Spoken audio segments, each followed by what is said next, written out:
Hey all, Peter Zeihan here, coming to you from Colorado. Today we're going to talk about something that went down in China on the 27th, that was last Friday. We have had a arrest of General Miao, M-I-A-O, I think that's pronounced Miao. Anyway, Miao. He was one of the leaders on China's Central Military Commission, which is kind of a combination of the Joint Chiefs of Staff, but also throw in the Defense Secretary and the American President. If you were to put them all in one body, that's the CMC. It's a 6-person body.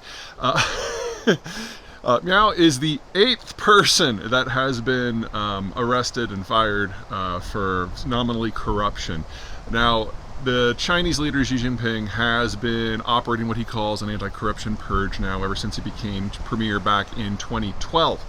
Most of it isn't actually about corruption. Most of it is about political control, basically going through the system, getting anyone who might theoretically stand against him. He started with political rivals and then just went into anyone who might eventually show the potential. And now that the CMC has basically been gutted over and over and over and over again, I think it's worth pointing out two things.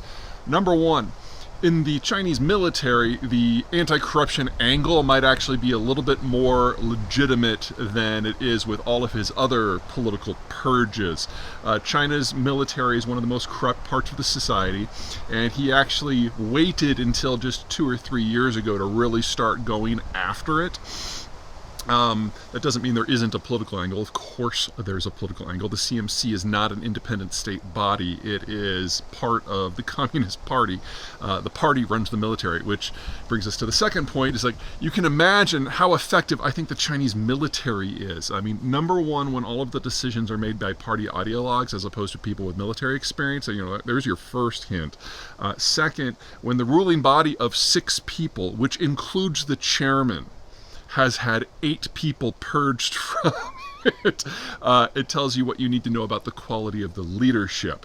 So I'm never going to tell the U.S. military to not take the Chinese threat seriously. All I want to do is kind of underline that when the leadership is this bad and rotates this much and is purged this thoroughly this often, the idea that the Chinese order of battle actually matches what the Chinese state is capable of is kind of a stretch.